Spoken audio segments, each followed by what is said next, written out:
Il était une fois, dans un monde millénaire, régi par la magie et orné de créatures fantastiques, une régente alicornéenne nommée Lou. Cette équidée arborait les couleurs de la nuit avec brio et beauté. Mais cette robe bleutée et ses crins au reflet d'étoiles avaient un prix, la solitude. Son devoir était de lever et d'abaisser la lune, tandis que celui de sa sœur, Céleste, était identique concernant le soleil. Ainsi, la plupart du temps, elle vivait la nuit. Malheureusement, le passé tumultueux de Lou inspirait la crainte et le rejet de la part du peuple, renforçant encore son éloignement de tous. Quotidiennement, elle éprouvait avec souffrance le rejet et l'affront de celui-ci. Traitée comme une pestiférée, la vie au pic du Cantor était difficile pour elle.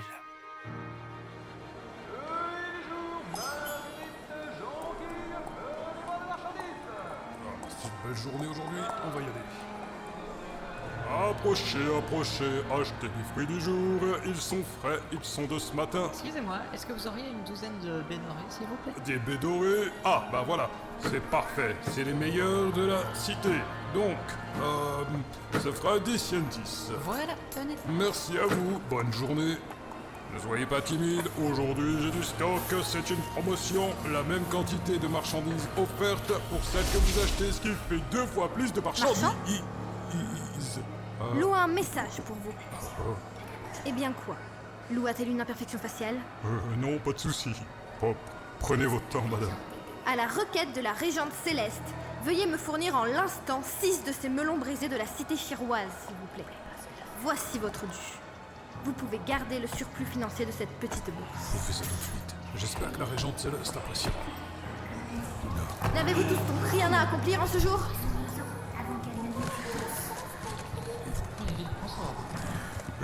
Régente, je terminais. Voici vos denrées, tenez. Soyez préservés. Vous n'en pensez rien, marchand. Pas de fausses manières avec moi. Malgré ça, préservez-vous également. Contrairement à ce que vous pensez, Lou veut la préservation de ses enfants. Merci pour ces biens.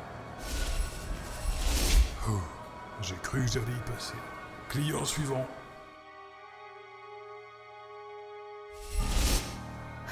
Dire qu'elle m'a conseillé de me déplacer en téléportation pour éviter les problèmes.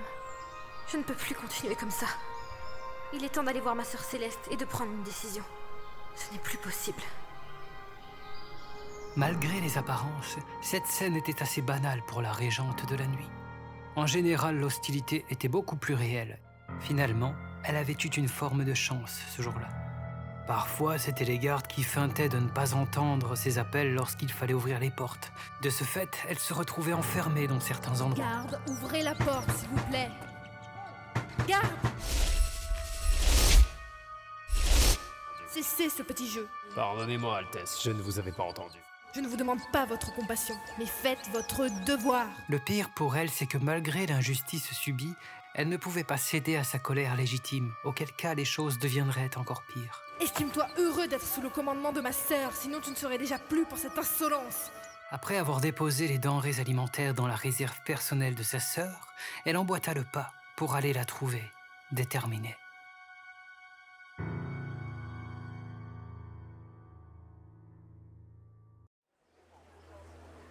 Pendant ce temps, la régente Céleste était dans les archives du royaume avec son conseiller. En effet, sortant tout juste d'une séance de doléances, elle rédigeait à présent toutes les requêtes immédiatement accessibles pour son peuple afin de les transmettre au service adéquat pour les réaliser. C'était son conseiller qui se chargeait de ça. Le pic du Cantor possédait un grand château au style qui pourrait laisser tendre à un mélange entre l'expressionnisme et une structure ottomane. Les pierres des bâtiments étaient blanches, à l'image de la robe de la régente du soleil. Ainsi, elle lui donnait aussi cet aspect divin. Les toits et ornements des bâtisses étaient constitués de métaux précieux couplés à des vitraux décorés avec raffinement. Le plus extraordinaire était que cette cité avait été bâtie en prenant appui sur le haut flanc d'une montagne, proche de son sommet. Quant à la licornéenne du soleil, elle était plus grande que sa sœur et un peu plus fine. Elle possédait des crins luminescents et était faite d'une matière étrange située entre le gaz et la matière composant ordinairement les crins d'équidés. Couplée à sa tenue protectrice en mailles d'or et en éléments nobles, elle était très largement considérée comme une divinité. La séance de doléances n'a pas été très fructueuse. Les gens ont du mal avec le retour de Lou. La moitié des doléances la concernaient encore malgré ses efforts et le temps qui passe. Je suis déconfite quant au compte rendu que je rédige. Peut-être ne sont-ils simplement pas prêts à accepter son retour public aussi brusquement après ce qu'elle a fait dans le passé, Régine. Je sais que toi, mon fidèle conseiller, tu n'apprécies pas Lou car elle a personnellement attenté à tes jours au motif qu'elle se pense attaquée et je ne peux pas t'en tenir rigueur. Maintenant, elle a un traumatisme à réparer de son côté aussi. Je constate sa détermination liée au bien commun. Mon amertume s'est estompée, mais ce n'est pas la vie des gens qui reste ancrée dans le passé. Les gazettes qui font du sensationnel négatif n'aident pas vraiment à faire oublier tout ça. Merci à toi pour cette ouverture d'esprit. Mais maintenant, je ne peux pas museler l'expression, tu comprends? Ça serait pire que mieux et c'est contre mes principes. Alors, voilà, je vais donc moi aussi m'exprimer pour convaincre. La fête du soleil approche et ce sera le moment idéal pour toucher les esprits. Habituellement, vous ne prenez jamais la parole et à ce moment, vous faites une démonstration de la maîtrise de l'astre solaire. N'est-ce pas risqué de déroger à cette habitude? Je suis celle qui contrôle le soleil. Cette fête représente cet astre et met en valeur la vie qu'il permet. Ma prise de parole sera légitime au vu du contexte. Quiconque estimera le contraire ne sera pas en accord avec mes principes de libre expression. N'oublie pas que c'est moi qui ai emprisonné ma propre sœur dans le passé. Car j'y fus obligée. J'ai mon mot à dire. C'est vrai. Pardonnez-moi d'avoir douté. Je vais organiser les préparatifs dès à présent. Prenez soin de vous, Régente. Ainsi, le conseiller se retira. La particularité avec celui-ci était que sa tenue masquait totalement son visage et son corps. Personne ne savait à quoi il ressemblait en dessous. On dit sur lui que lors d'une mission qu'il effectuait pour Céleste, il tomba dans un piège qui le laissa quasiment pour mort avec un corps très endommagé. La régente le sauva au dernier moment et fit faire cette tenue pour le maintenir en vie sans douleur. Évidemment, s'agissant d'une vie, la régente avait eu son approbation pour pouvoir faire tout ça. Le concerné n'avait eu qu'une demande, que son visage soit masqué, que son corps ne soit pas visible et que sa voix soit changée. Selon lui, c'était une forme de rémission de sa propre identité pour mieux servir la régente solaire. Puis quelques minutes plus tard, alors que la régente avait terminé ses écrits,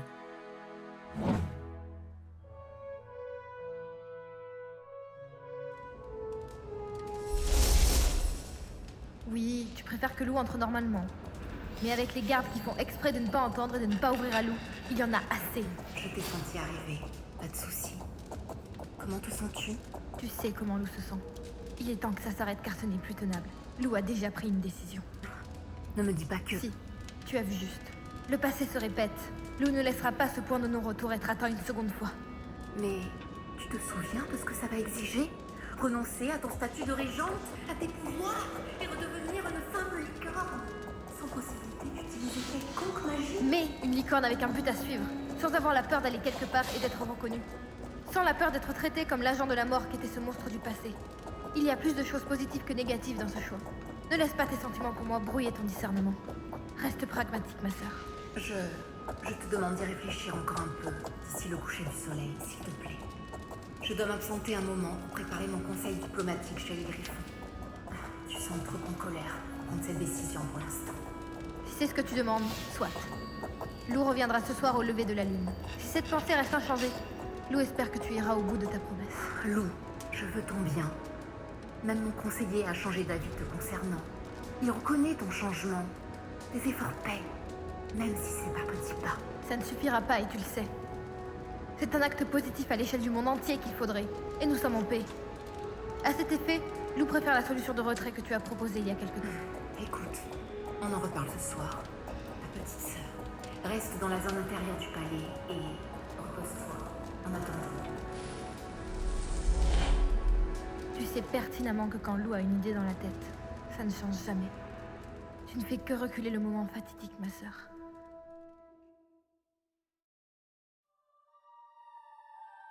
la soirée approchait. Lou s'était permise du repos comme le lui avait conseillé sa sœur. Son rythme de sommeil originel était inversé par rapport à la normale. En plus de lever et d'abaisser la lune, Lou était un guide astral, aussi bien dans les rêves que les cauchemars de tous les esprits du monde. Elle était aussi la passeuse d'âme qui accompagnait les êtres vers la mort, paisiblement. À présent, la licornéenne était dans son hall personnel d'écriture, regardant un horizon rougeoyant au travers de sa fenêtre. Ses yeux témoignaient d'une indécision couplée à une torsade émotionnelle intérieure de plus en plus visible à mesure que les hautes cloches de la Condorienne sonnaient. Réfléchir. Elle a dit à Lou d'y réfléchir. Les conséquences. Une autre forme de solitude. Peut-être qu'elle a raison. Lou n'en sait rien. Au moins, Lou sera utile. Qui sait?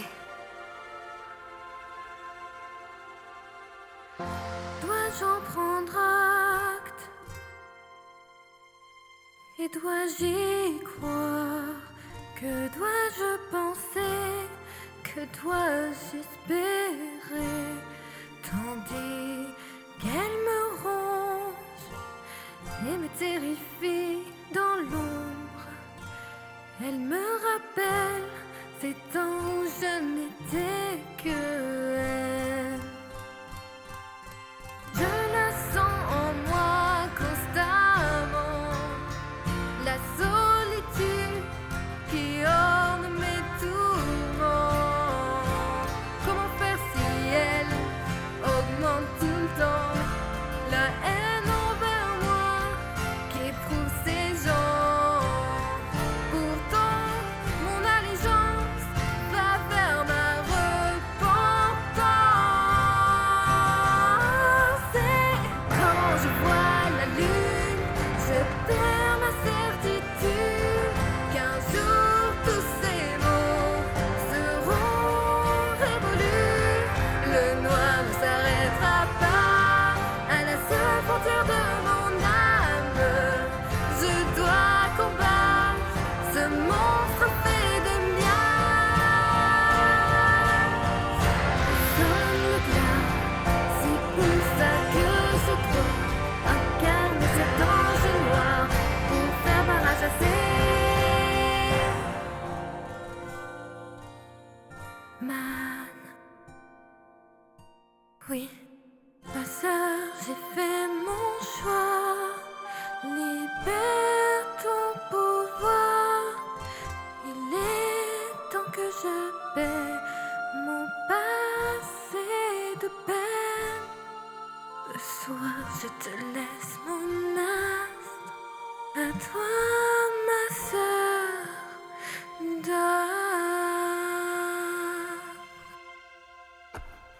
Lou deviendra celle qui protégera cette terre en secret. La gloire est superflue. Seuls les actes gravent les récits dans le marbre blanc des monuments. Lou ira les rejoindre en temps voulu. La journée touchait à sa fin. Après une après-midi de réflexion, Lou attendait sa sœur à un endroit sacré mais banalement nommé le point de passage. C'est ici que les deux régents terminaient et démarraient les cycles respectifs des jours et des nuits. L'ambiance à cet endroit était très profonde et presque oppressante. C'était le point le plus haut du palais de Céleste et il touchait les nuages. Toujours de pierre blanche, la plateforme n'était pas fermée mais juste abritée avec une somptueuse architecture. Elle donnait sur une sorte de jardin très étrange où les sommets des différentes plantes nobles pointaient en direction d'un cercle noir situé au centre parfait de la pièce. Puis, enfin, Céleste apparut, la mine grave et délestée de tous ses ornements de régente. Le symbole du soleil ornait la partie arrière de son corps et les flammes de celui-ci s'étendaient jusqu'à son encolure. Son conseiller était présent, mais cette fois, la régente était très solennelle au vu de ce qui arrivait. Rien à voir avec l'interaction précédente dans les archives. Conseiller, je vais avoir besoin de temps. Faites en sorte qu'on ne me dérange pas. Durant ce moment, c'est à vous que je me réfère pour les opérations du royaume. Je vous ferai signe une fois que j'aurai terminé. Je suis honoré de votre confiance. Personne ne viendra vous troubler, je peux vous l'assurer. Également, mes hommages, Régente Lou. Bien, tu es venu en avance. C'est donc que tu as fait ton choix. Ce que je vais effectuer ne peut être fait qu'entre les deux cycles. Donc, nous n'avons pas beaucoup de temps. Pose rapidement tes questions, si tu en as. En effet, je maintiens cette décision. Qu'est-ce qui va arriver à partir de maintenant? Qu'est-ce que tu comptes faire? C'était la solution ultime que j'avais envisagée si ta réintégration ne fonctionnait pas.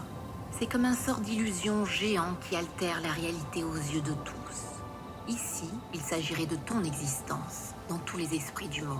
Ah bah, pourquoi tu n'as pas fait ça avant? Ça aurait pu éviter beaucoup de problèmes.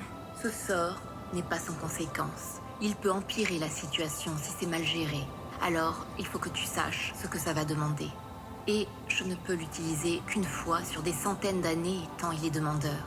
Après ça, je serai vulnérable un certain temps. Tu devras m'épauler, même de loin. Je prends un gros risque. Je comprends mieux. N'éprouve pas de peur. Lou sera là. Ensuite, Ton existence sera supprimée des esprits et ton être deviendra un inconnu pour tout le monde. Tout ce que tu as fait de bien ou de mal disparaîtra sans exception. Ton identité, ton histoire, ton vécu n'existeront plus. Tu seras tranquille, certes, mais en réalité, aux yeux de tous, tu ne seras plus qu'une totale inconnue. Tu devras tout recommencer de zéro. Es-tu prête à ça? je suppose que les conséquences ne se limitent pas qu'au psyché de Lou. Tu parlais de perte de pouvoir aussi. Exact. Tu ne devras jamais utiliser ta magie en présence de quelqu'un. Sinon, l'être concerné retrouvera la mémoire. Cela ne concerne que toi, car c'est de ton existence qu'il s'agit. Tu as aussi toujours une forte liaison avec tous les esprits du monde, vu ton rôle et la nature de tes pouvoirs. Trop entrer dans l'esprit de quelqu'un pourrait le rendre fou, car deux réalités mentales se confronteraient. Même le fait de trop rester en présence d'un être peut avoir une influence. Tu émets des vibrations magiques constamment. Le sort y est sensible. C'est quand même beaucoup de conditions. Quid des pouvoirs de régente liés à la Lune? Ils ne seront plus. Et je serai ta remplaçante. C'était prévisible. Bien, ne perdons pas de temps alors. Énonce ces instructions. Je remets le sort de la Lune et mon rôle entre tes salons. Petit détail positif. Tu retrouveras aussi un dialecte normal. Je t'insufflerai la façon de parler de notre époque.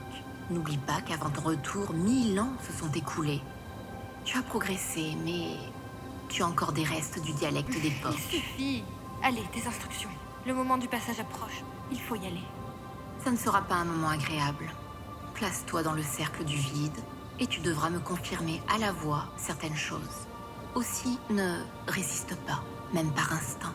La douleur serait trop forte si tu essayais. Pas agréable. Ces 1000 ans m'ont forgé. Lou est prête.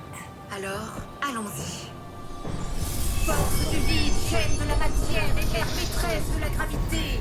Moi, Céleste, je fais appel à votre essence. Je vous invoque dans le devoir de rétablir un équilibre fragilisant la voûte universelle. Comme le stipule la 500e règle divine du grand arbitre, terre de l'univers. Ça y est. C'est donc maintenant que je redeviens mortelle. Ma sœur s'est décidée. Son regard a changé. Sa voix est devenue déterminée. La régente Lou, maîtresse de la lune, du monde astral et des ténèbres, digne représentante de la mort ici-bas, émet une demande de renonciation à ses pouvoirs pour restaurer cet équilibre. Elle ne peut plus accomplir son devoir dans sa consistance actuelle. Que la concernée s'exprime séance tenante. Lou confirme. Elle demande le retrait du rôle de régente et un retour à une structure mortelle dissimulée pour pouvoir combattre le déséquilibre naissant. Prenez acte, accomplissez votre devoir, qu'importe qu'il m'en coûtera. Ainsi, par les droits divins qui me sont conférés, je demande à ce que cette tâche soit accomplie immédiatement et que la réalité du monde s'accorde avec cette demande. Lou ne devra plus exister aux yeux de tous.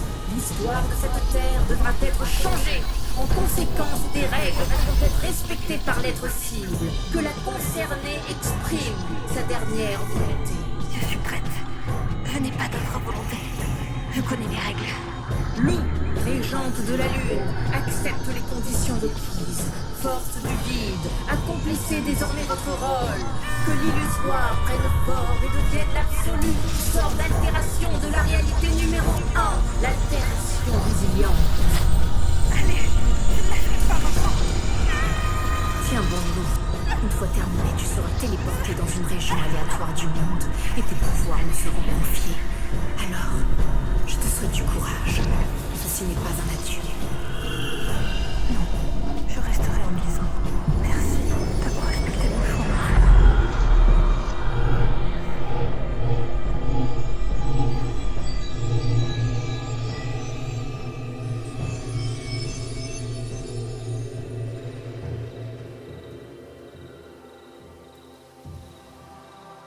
Depuis le début du sort, Lou était donc au milieu du cercle du vide. Une fresque très particulière entourait celui-ci, comme pour symboliser la fusion entre la lumière et les ténèbres. On pouvait même imaginer que ce cercle reliait la matière et l'antimatière, le vivant et la mort, semblable à un tout. À présent, Lou n'était plus en face de sa sœur et une gigantesque lumière blanche illuminait le ciel du monde entier. Le sort en était jeté. Lou avait retrouvé sa forme mortelle, ses ailes avaient disparu et sa crinière était redevenue parfaitement ordinaire. Qui pouvait bien savoir ce qu'elle allait devenir à présent? Qui pouvait bien savoir ce que cette nouvelle lune symbolique allait apporter au monde entier?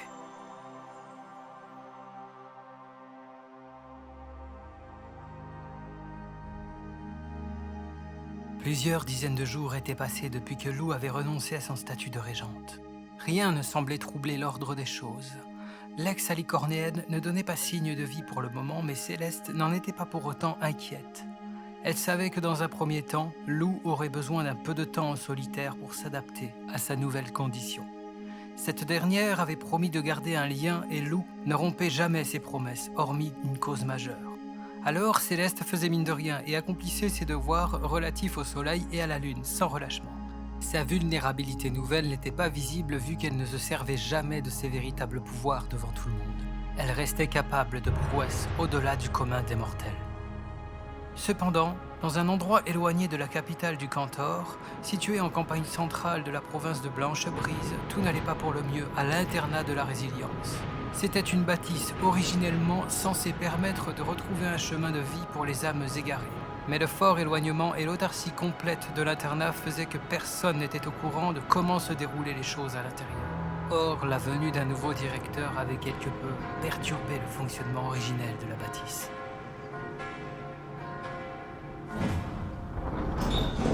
Allez, vous deux, c'est l'heure des bains. Et puis sinon, je reviens. Allez, dépêche-toi. Je n'ai pas envie de repasser 2 jours avec quelqu'un qui ne sait pas laver. Tu as encore gagné cette nuit. Je n'ai pas pu dormir normalement. Alors change de ton petit. Rappelle-toi où tu es. Oh, ne t'en fais pas. Les comportements primaires que je constate au quotidien me le rappellent bien. Les gens sont perdus ici. Et ce que fait ce directeur ne va pas améliorer la situation. Tu devrais faire attention à ce que tu dis. Je suis tolérant, mais il y a des choses bien pires que moi ici. Je ne semble pas savoir ce qui dort dans ces murs. Non, en effet. Mais c'est peut-être mieux que de se laisser aller au dépérissement comme tu le fais. Ne me dis pas que tu te sens bien comme ça. Tu es naïf. Tu ne changeras rien. J'aurais aimé rester encore nuit plutôt que d'entendre ces niaiseries. Et moi, je préfère une forme de naïveté plutôt que de ne rien espérer. L'espoir me fait avancer même si j'échoue. Ne rien faire donnera la certitude qu'une situation ne changera jamais. Ce nouveau directeur n'aura pas ma foi. Sur ce, montre au moins que tu sais encore te tenir en allant te laver. Un dragon est censé représenter la majesté, il me semble. Tiens-tu réellement à finir en routine? Est-ce que tu as conscience de tes paroles ou tu es devenu fou? Si tu veux. Je m'en fiche. Je n'ai plus rien à perdre en réalité. Mais si tu veux faire ça, fais-le après les bains. Que je puisse choisir de mourir face à quelqu'un de plus présentable que maintenant. À tout à l'heure. Complètement à côté de la plaque, ce Pégase. Est-il encore lucide? Ordinairement, cet internat n'accueillait pas les âmes les plus bienveillantes. Ce Pégase chétif avec l'air enfantin contrastait totalement avec l'environnement qui l'entourait. Son camarade de chambre était un dragon de 6 fois sa taille, avec d'épaisses écailles grisées, aux yeux d'un vert émeraude perçant et à la stature impressionnante. Malgré ça, il n'avait même pas encore ses ailes vu qu'il était jeune sur le plan draconique. Les taches plus foncées en forme de flamme qui entouraient ses yeux renforçaient encore l'aspect dardant de son regard. Pour finir, la lame en cristal blanc et noir qui marquait la fin de sa queue et de ses cornes montrait qu'il n'était pas inoffensif. Cette matière était réputée pour tout trancher sans ne jamais céder. À côté, l'équidé avait des crins noirs d'encre, des yeux bleu clair très expressifs et la robe située entre le blanc et l'argenté. De petites taches quasi noires se terminant en dents de scie venaient s'ajouter sur la pointe de ses oreilles et le bout de ses ailes. Elle, d'ailleurs, semblant presque trop grande pour lui, car ces dernières dépassaient assez largement la longueur de son propre corps. Ce Pégase était pour ainsi dire une créature d'apparence vulnérable dans un tel environnement. Mais la présence de celui-ci n'était pas uniquement due au hasard. Mes pouvoirs ont peut-être créé un accident et pour ça je me retrouve ici. Mais aller au bain ne lavera que nos corps, et en aucun cas nos âmes salies par ce traitement qu'on subit. Il fera pire que mieux. Il faut faire quelque chose. Tandis que le jeune élève circulait dans les allées en pénombre de l'internat pour rejoindre les bains, il constatait avec amertume que l'ambiance se dégradait de jour en jour. Des cris, des plaintes et des pleurs rompaient littéralement le silence. Beaucoup de créatures présentes dans la bâtisse viraient à la folie depuis que le dirigeant de l'internat avait amorcé sa tyrannie progressive.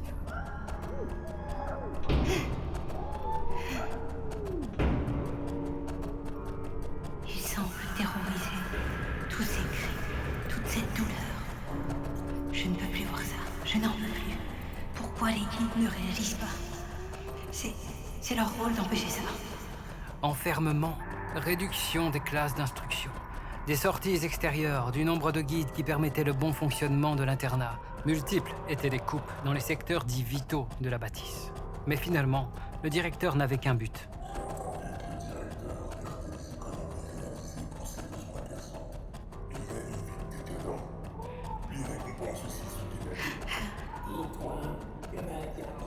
Il y a deux guides là-bas.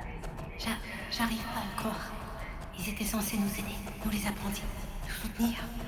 Ils avaient prêté serment. N'est-ce pas notre blanchette préférée qui arrive? Cette tenue noire, ces masques. Il doit quoi? Il bouge plus. Semble un peu soucieux. Aurais-tu un problème? J'ai oublié le serment récité en cours ce matin.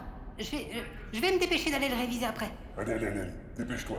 Il est à moitié fini ce Pégase. De toute façon, c'est un genre de créer des ennuis, celui-là. Allez, vite. Après s'être dépêché, le Pégase était désormais aux mains, supportant difficilement le brouhaha constant. À cet effet, il fit le choix de la douche parce que les douches étaient excentrées de la pièce et assez éloignées de la masse de gens qui se lavaient. En faisant ça, le Pégase espérait un peu de tranquillité. Cependant, elle n'était pas garantie pour autant. Insouciant. J'en ai marre d'entendre ces bêtises tous les jours. Leur seul but quotidien, c'est de s'évader mentalement avec des sortes d'illusions pour oublier ce qu'ils sont ici. C'est quoi cet ennui? C'est donc ici que tu te caches. C'est pas vrai. Amber, sors d'ici avant qu'on te capte. J'ai assez de problèmes comme ça. Je m'en fiche. Quoi? Pardon? Ne fais pas ta précieuse. Les Pégases étaient mes amuse-gueules favoris autrefois. Je vous connais bien. Qu'est-ce que c'est dans ces yeux? Mais ici, ça m'étonnerait qu'il y ait grand chose à se mettre sous la dent, vu comme tu évites les conflits. La peau sur les os. De quoi? Je suis frêle et il n'y a rien à voir. Et après, tu as fini avec tes implicites vicieux? Si je suis si frêle, tu peux m'oublier facilement, non? Maintenant, si moi j'évite les conflits parce que je suis un équidé, la parano c'est votre truc chez les canidés. Et ça vous fait faire souvent n'importe quoi. C'est du gâchis. J'aime pas les girouettes. Je t'ai attendu pour l'entraînement et surprise, personne. Tu as un pouvoir, mais tu ne t'en sers pas. Tu sais qu'il faudra t'entraîner et qu'on s'allie. Quelque chose ne tourne pas rond et nous mène droit à un désastre. Non, mais je crois que... Qu'il est trop dangereux? Tu as peur de ton propre pouvoir? Pitoyable. Si t'as des preuves de ce que tu avances, ok, je veux bien t'écouter et t'aider. Mais sinon, tu m'oublies, je me suis déjà fait avoir une fois, pas deux. Pose-toi s'il te plaît, j'aime pas quand je suis acculé comme ça. Aussi, sache qu'un peut-être n'est pas un oui. Je t'avais bien répondu que je n'étais pas sûre de pouvoir m'entraîner. Je n'ai manqué à aucune parole. Sur ce, le frêle te dit bon vent à la parole.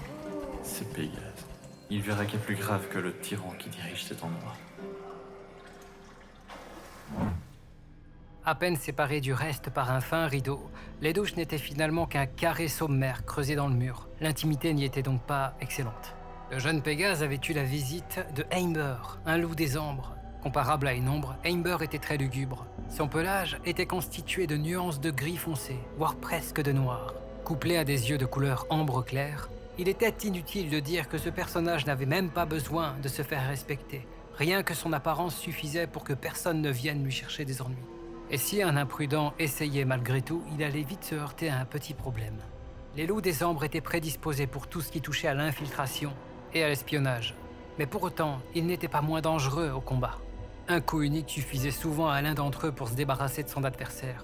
Les loups des ambres connaissaient absolument toutes les anatomies et les points faibles de toutes les créatures du monde.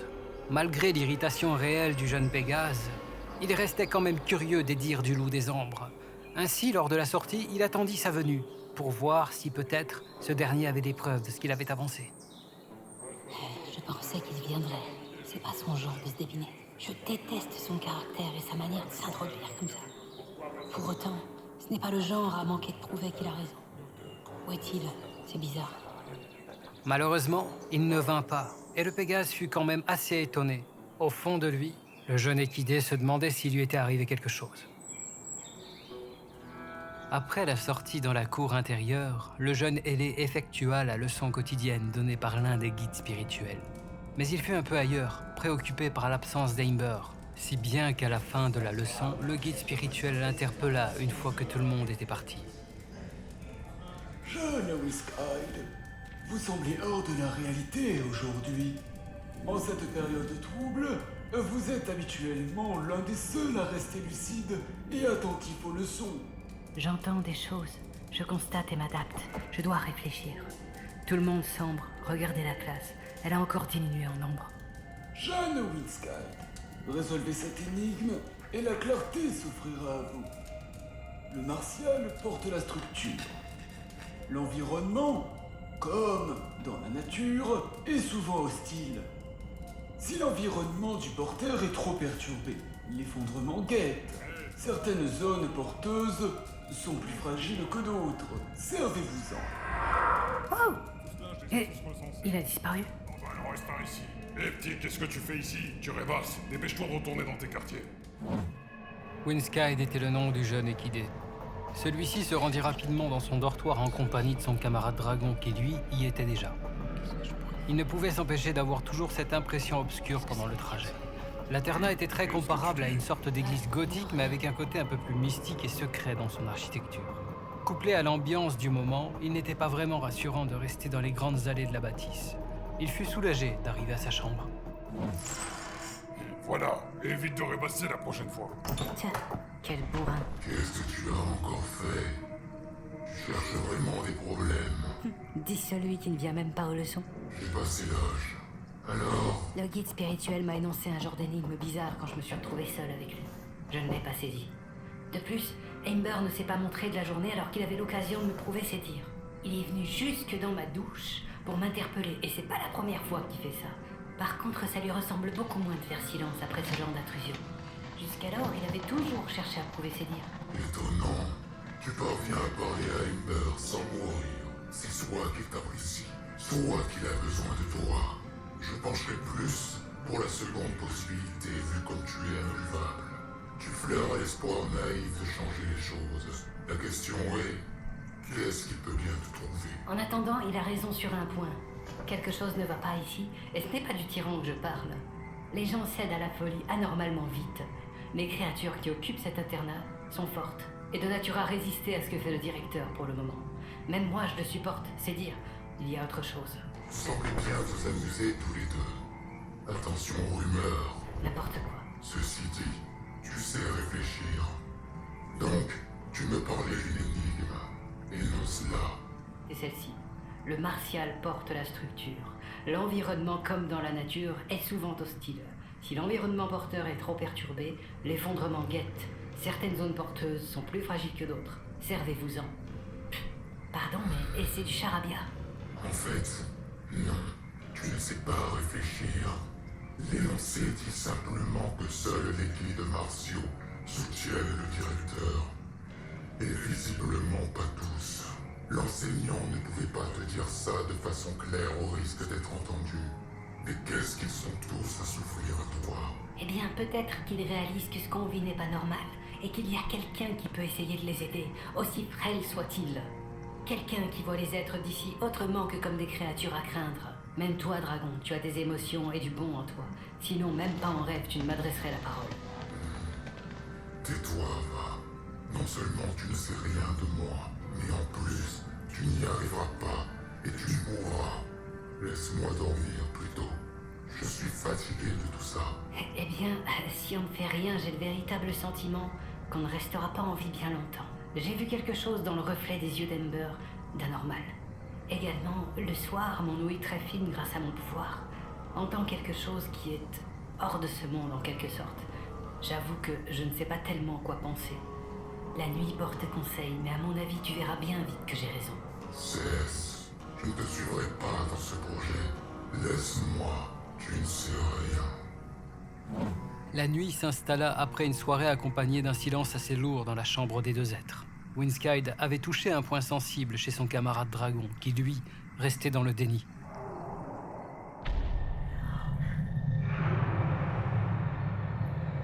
Ah, qu'est-ce que c'est?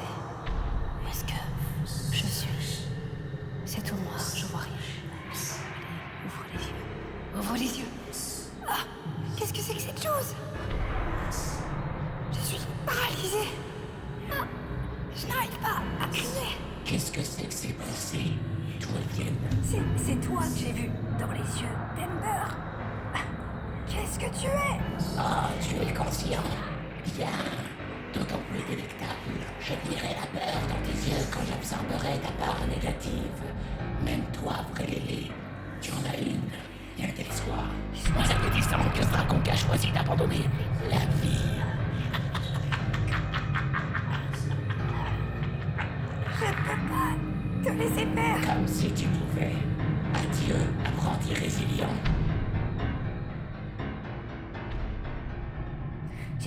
Je vais t'en empêcher. Je ne te laisserai pas faire. Quelle fougue. Tu t'accroches à la vie. Alors dans ce cas, tu mourras en dernier. Admire ce qu'il se passe quand quelqu'un renonce à la vie et se résigne comme lui. Tu dis t'en prendre à ceux qui se résignent. Alors pourquoi tu t'en prends aussi à moi? J'ai toujours suivi les préceptes de résilience. Quiconque a une part négative en lui est susceptible d'être dévoré par moi. Il n'y a pas d'issue. Tu as une pureté en toi et une neutralité spirituelle. Mais comme c'est un équilibre, il y a aussi une mauvaise part en toi qui se cache. Après ce que j'ai traversé, je crois que c'est normal, non? Je n'ai jamais cédé à ça, jamais. J'ai choisi la route la plus dure. Et toi, tu voudrais juste balayer ça comme de rien? Les choix n'entrent pas en compte. Seule la nature de l'être importe. Ça suffit, tu ne te sauveras pas en parlant avec moi. Ce dragon vit ses derniers instants. Après, ce sera ton tour.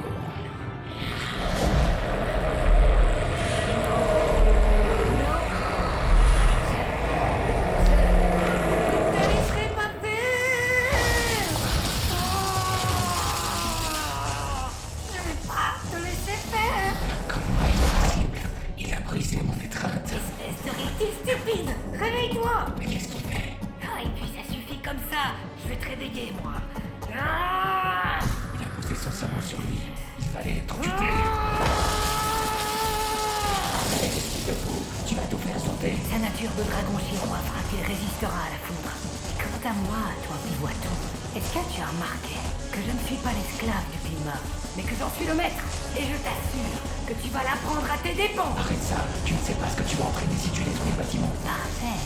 Si même une entité comme toi a peur, c'est mon signe. Quant à ce que tu mentionnes, je verrai bien au moment venu. Poussé dans ses derniers retranchements, Windskyde se servit de ses pouvoirs.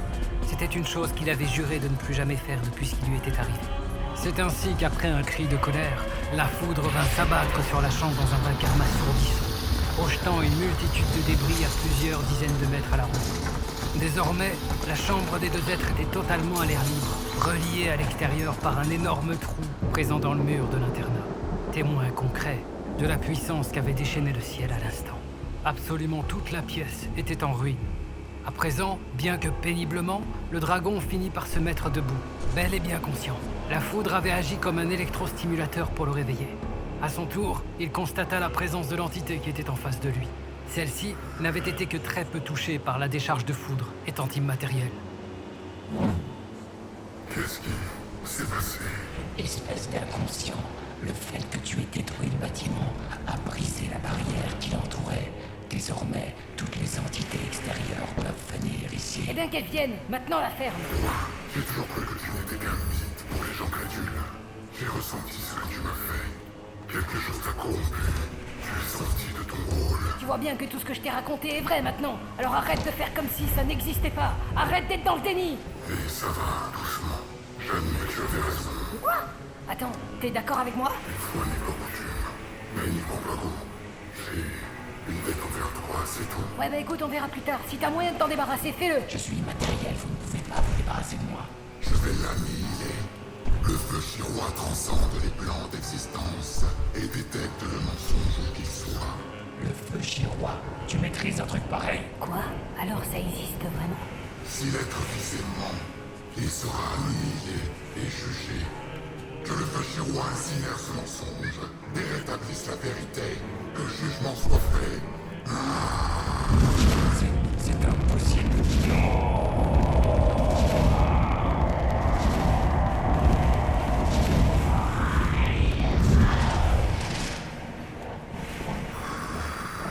Tu l'as eu? Ah, c'est incroyable. J'avais entendu parler de ce feu des dragons chirois. Mais alors, je pensais pas que c'était vrai. Le feu de la transparence, c'est comme ça que ça s'appelle, non? Oui, c'était notre monde, ce feu. Mais plus tard, des compliments. On a un autre problème qui va arriver dans la minute avec ton exploit. Oh non, c'est pas vrai, les guides. Comment on va gérer ça? Tandis que le jeune ailé avait su extirper le dragon de l'emprise de l'entité, celui-ci avait su la repousser pour un bon moment grâce à son feu mystique. Les dragons chirois étaient autrefois les juges de ce monde, pouvant sentir les personnalités profondes des gens. Personne ne pouvait les tromper. Si quelqu'un n'était pas lisible, leur feu détectait si la cible usait du mensonge pour ses fins. Si c'était le cas, la créature ciblée était envoyée dans une dimension unique pour être jugée par Céleste en personne. La licornéenne mettait fin au doute grâce à son don d'omniscience. Quant à Windskide et le dragon, ils étaient loin d'être au bout de leur peine. En effet, l'alerte venait d'être donnée.